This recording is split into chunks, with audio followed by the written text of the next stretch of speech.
Giant Loop Coyote Saddlebag. Go light, go fast, go far. Won't be going anywhere at the moment due to COVID-19.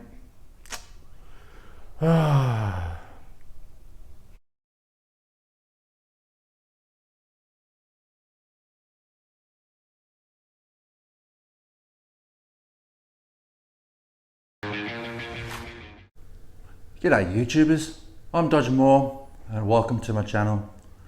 Well, over the last couple of days I've been doing a bit of research in panniers, and mainly in particular soft panniers for the Kawasaki Versys X300, and I came across an interesting setup by a guy by the name of Doug, and it was through Giant Loop, and he was using a saddlebag called Coyote, which has actually been designed for narrow seat motorcycles like dual sports, and he had one fitted on his Kawasaki Versys X300.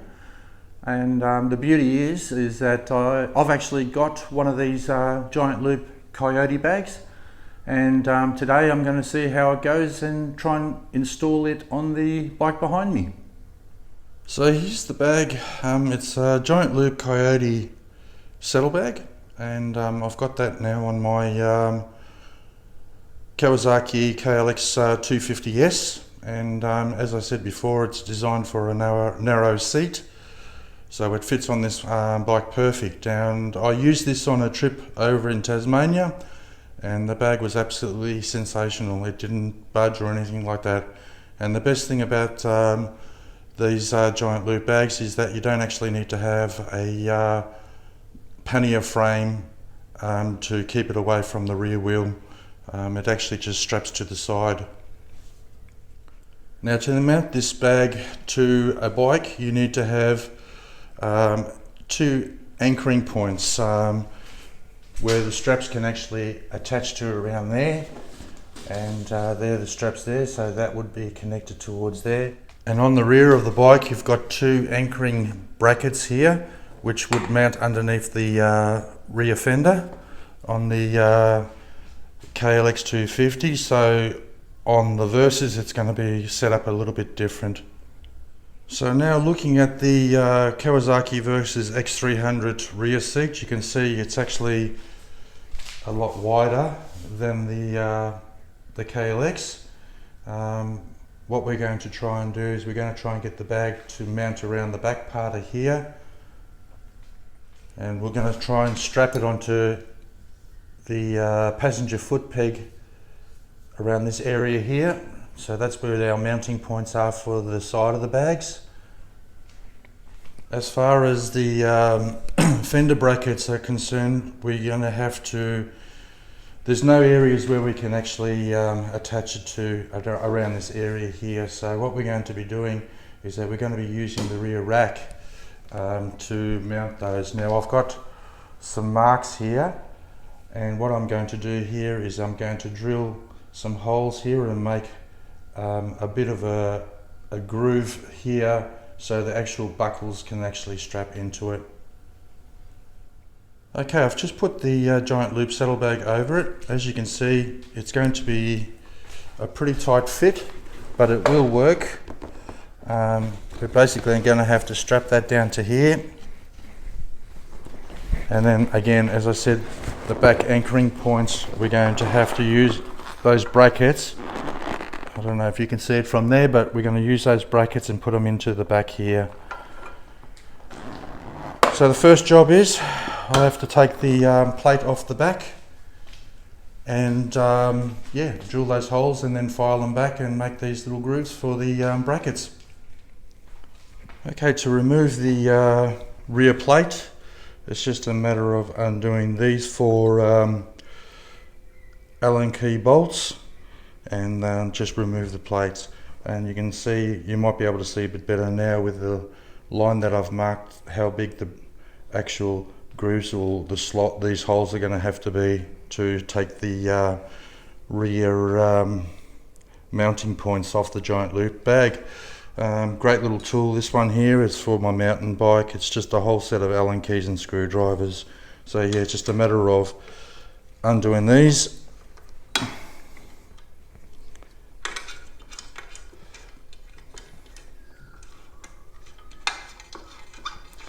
And then remove the plate.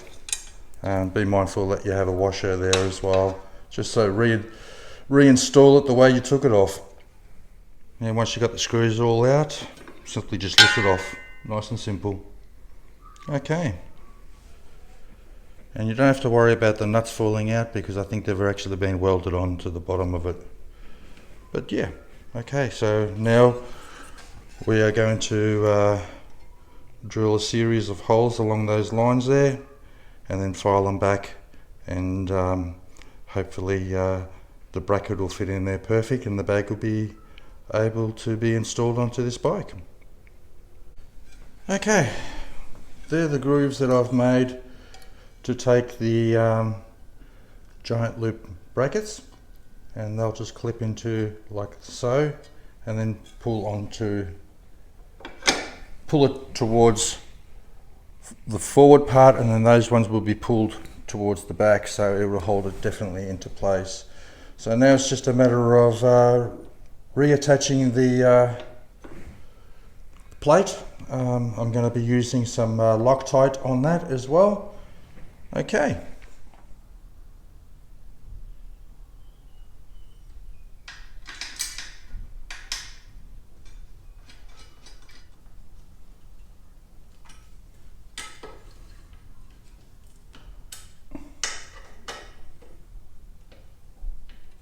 Okay, let's install the bag now. Okay, to install the bag, it's just a matter of throwing the bag on, grabbing your two anchor points there. We're going to clip one in like that, the other one in there, and then we're going to pull the sides down. Now this section here can be adjusted as well, so I can actually bring the bag right up to the back here if I like, but I'm just going to leave it like this for the time being. So the next thing you need to do is get the straps here. So basically we're going to run the strap through the back of the passenger foot mount or peg area, and we're going to pull that up through here, and basically you just weave that through there and that one there, and then pull down. So that's that side done. Now to the other side, repeat the process again through the back here.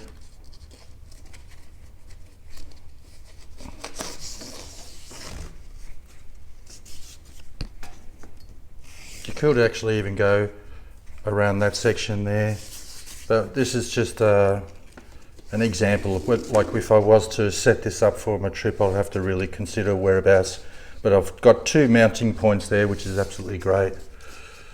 And then yeah, again, pull it through there and then pull it down tight.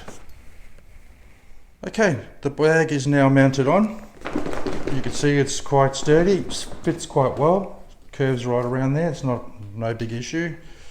Yeah, pretty happy with the way how that sits.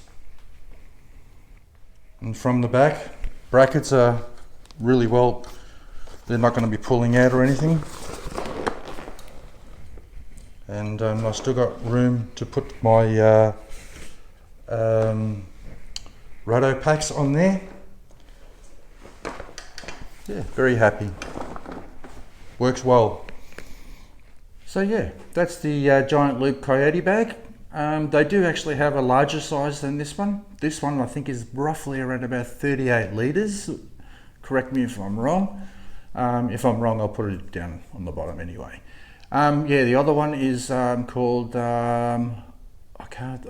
Great Basin, I think it's what it's called, and it's actually a larger saddlebag, and it's actually for the wider seats, and it's actually got a bigger capacity. But when it comes to traveling, I tend to take little, really. I'm a bit of a minimalist when it comes to traveling. I like to take small tents, and yeah, everything's reasonably light and compact as well. But I'm pretty happy with that. If I was to go for just a weekend ride, that's more than sufficient to carry all my gear. If I was to go for over a week or so, I actually have an attachment which goes to it, and that's an extra 20 litres. Hang on, I'll spin that round. It's the Giant Loop again, it's a Rogue, and it actually gets attached to this bag through these little straps and these little loops here. So it actually attaches to this one here on the top part like that. But yeah, I'm pretty happy with that gear, and if I needed to carry more, you can get other little attachment bags that you can attach to it as well. Okay, I hope you found this video useful and enjoyed watching it. Please leave comments. I'll be happy to answer to any questions that you may have. If you enjoyed it, you could give it a big thumbs up, subscribe, and don't forget to hit the notification bell if you want to see more of my videos. Until next time, take care, and thanks for watching. See you all later.